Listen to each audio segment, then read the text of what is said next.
My name is Eliza Jimenez, and I'm 32 years old. For most of my life, I've been the extra chair people forget to pull out. So when my older sister Danielle texted me, "Just come for a casual family brunch, we'll make room," I didn't hear an invitation. I heard a warning disguised as generosity. Still, I went. Not because I expected anything different, but because some part of me needed to see it one last time, clearly, without excuses. I arrived 10 minutes early enough to help, early enough to matter. They were already seated, 9 people around a long table, plates half empty, drinks already sweating onto coasters, laughter mid-conversation, uninterrupted by my presence. My parents, Danielle and her husband, my brother Nate and his fiancée, Kevin and his new girlfriend, even Uncle Mark, who hadn't mentioned coming. 9 seats. No space for me. No one looked up. Not even Danielle. It felt like stepping into a scene that had been rehearsed without me. Like I'd wandered into someone else's family. Finally, my mother noticed, smiling politely, the way you smile when the waiter brings the wrong toast. She gestured toward the bar stool in the corner, tucked beside a tray of dirty glasses. "That's fine for you, right?" It wasn't a question. It was a conclusion. I didn't argue. I didn't sigh. I didn't ask where I should sit. I just walked over and took the stool. From there, I had a perfect view of everything I wasn't part of. Danielle threw her head back, laughing at something Kevin said. Nate poured Prosecco like he was hosting a wedding.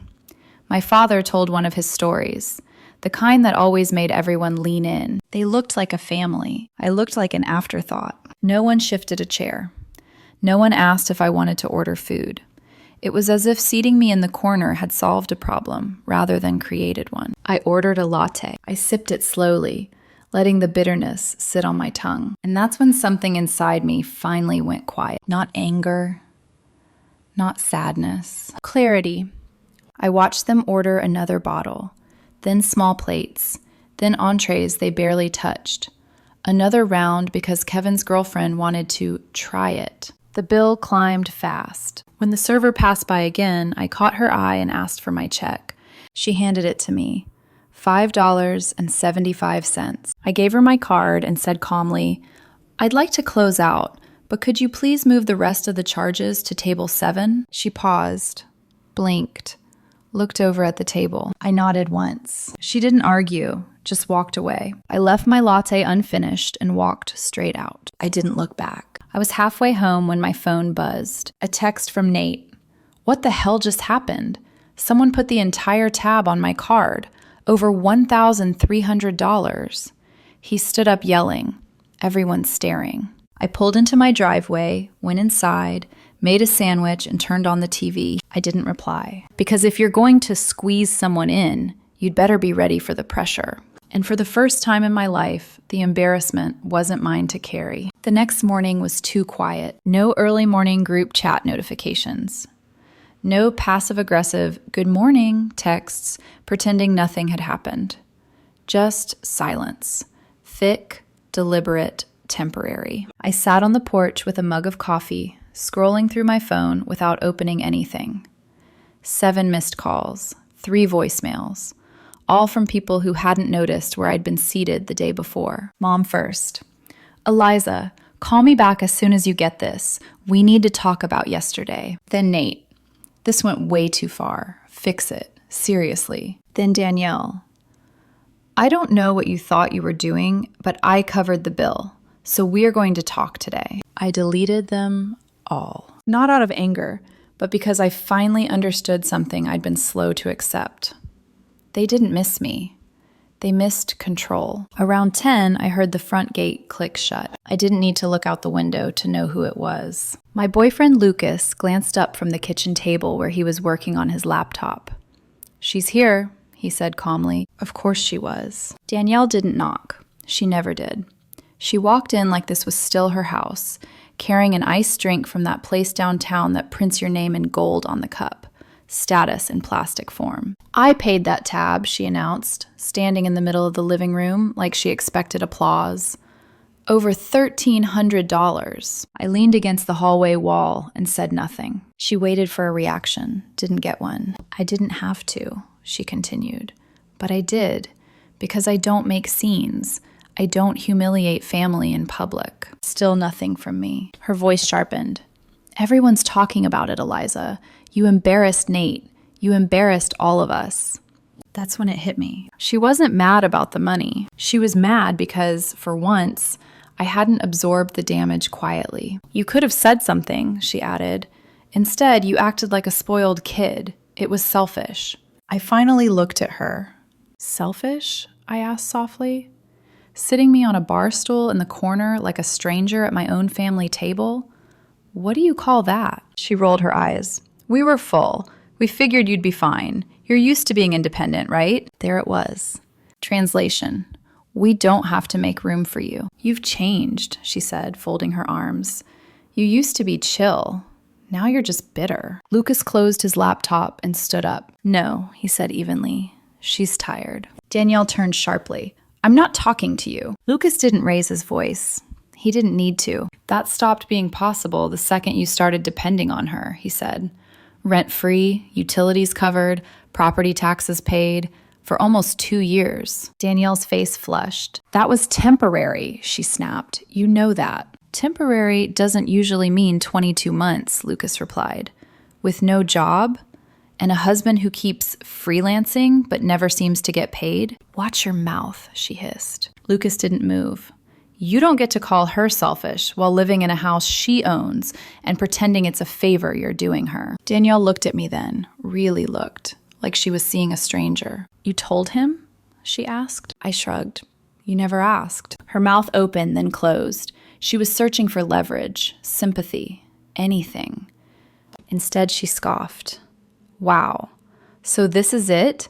You humiliate us, then you send your boyfriend to fight your battles? Lucas stepped aside. I spoke. No, I said. This is me finally standing in my own house. She laughed sharply. You think you're making some big statement? You're overreacting. It was 1 seat. 1 seat, I echoed, after a lifetime of standing. She shook her head like I was exhausting her. You're really doing this? Yes, I said. Lucas opened the door. Danielle stared at him, then at me. You're kicking me out? I'm asking you to leave, I replied. For now. She hesitated, waiting for me to fold. I didn't. She stormed past Lucas, muttering under her breath. The door closed behind her with a soft, final click. The silence afterward felt different, cleaner. Lucas turned to me. You ready to stop pretending this is temporary? I nodded. At 2:07 p.m., I opened my laptop and drafted the email. Professional. Brief. Final. Financial support ending. 2 weeks notice to vacate. No extensions, no exceptions. I hit send without rereading it. Because some decisions don't need polishing. They need backbone. By the time evening hit, my phone had turned into a weapon. It buzzed, vibrated, lit up, over and over. Like if they kept pressing hard enough, I'd crack and take everything back. Danielle first, then Nate, then my mom, then numbers I didn't recognize. I let every call go to voicemail. Not because I was scared of what they'd say, but because I already knew. The messages followed a predictable rhythm. Shock, guilt, threats wrapped in concern. Danielle, are you serious right now? You're throwing us out? There are kids involved. Mom, this is too far, Eliza. Families don't do this to each other. Danielle again. Wow.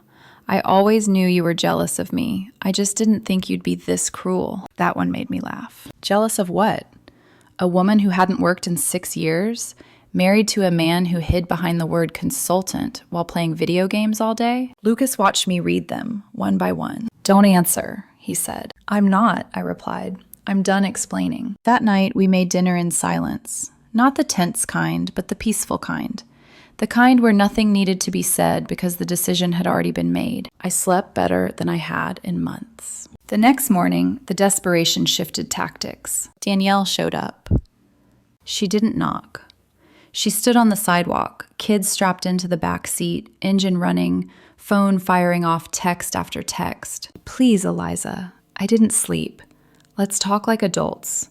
Don't punish the kids. Lucas stood by the window. She's performing, he said quietly. I didn't open the door. They stayed there for 15 minutes. The text slowed, then stopped. Eventually, the car pulled away. Over the next week, it came in waves. Emails dressed up as apologies that never actually said sorry. Voicemails that tried humor when guilt failed. Messages from cousins I hadn't spoken to in years, suddenly experts on family loyalty. Danielle had rewritten the story. In her version, she was blindsided. In her version, I was unstable. In her version, I'd always been resentful. She left out the part where she hadn't paid rent in 2 years, left out the utilities, left out the favors. I blocked every number that crossed the line. On day 7, her mother-in-law called. I ignored it once. The second time, Lucas said, "Answer it. Let's hear how deep this goes." Her voice was sweet, careful. She said it was dramatic to evict family. She asked if I could help a little longer to keep things civil. I told her calmly, "There's nothing to revisit." She hung up without saying goodbye. On day 10, I came home to find Danielle and her husband on the porch. Boxes stacked, a crib leaned against the railing. She cried loudly. Not because she was broken, but because she had an audience. "You got what you wanted," she said when she saw me. "You ruined everything." "We're leaving town," she added, like it was a threat. "Good," I said. She stared at me. "You're not even sorry." I replied, for years. Lucas stepped forward. "You want a villain? Fine. Just don't come back when your next plan fails." They left without another word. 2 days later, we got a certified letter. They were threatening to sue for emotional damages, for displacement, for stress. That's when I realized this wasn't entitlement anymore. It was delusion. I hired a lawyer that afternoon, not out of fear, but clarity. If they wanted a fight, it would be on paper, not emotions. My lawyer sent a sharp response within 24 hours. The calls stopped. Danielle went silent, but Nate didn't. He showed up at my office unannounced. "You're really going to destroy your family over brunch?" he asked. I looked at him once. Then I said, "Out." He left. No argument, no speech. That evening, I started cutting ties. Emergency contacts removed. Shared accounts closed. Family group chats deleted. Not out of spite, out of truth. When you're treated like a stranger long enough, you stop asking for permission to leave. 3 weeks passed. No messages. No guilt-laced apologies. No chaos disguised as concern. Just silence. It felt strange at first, like the quiet after a storm, when you're still bracing for thunder that never comes. I kept waiting for the other shoe to drop, for another knock, another threat, another emotional ambush, but nothing came. Lucas noticed it before I did. One morning, he paused in the kitchen and smiled. "You're humming," he said. I hadn't realized I was. I was lighter, sleeping through the night, moving slower, breathing deeper. The property manager called on the Monday. "They're out," she said. "Quiet, on time, no damage, no goodbye." I thanked her and hung up. Later that afternoon, Lucas and I drove by the house one last time. The windows were bare, the yard untouched. It looked like a place that had never really been lived in, just occupied. I remembered handing Danielle the keys 2 years earlier. She'd hugged me and said I was the most generous person she knew. It took her 3 months to start treating that generosity like a debt. We sold the house as is. No cleaning, no announcements, no drama. Under contract in 10 days. Danielle never knew. Instead, Lucas and I took a weekend trip to a quiet cabin by the coast. No service, no noise. Just open windows, long walks, and meals eaten without checking our phones. We didn't talk about the past. We didn't need to. When we got back, I finished the cleanup. Old family photos boxed up. Shared apps deleted. Emergency contacts updated. Not bitter. Just done. December came and went without a card, without an invite, without a forced smile across a holiday table. And in that silence, I found something better than closure. I found space. Space to build a life that didn't require shrinking. Space to stop bending just to belong. space to breathe without bracing. For a long time, I thought walking away from family meant failure. Now I know better. Sometimes it's survival, sometimes it's freedom, and sometimes the bravest thing you can do is finally choose the seat that fits and leave the table that never did.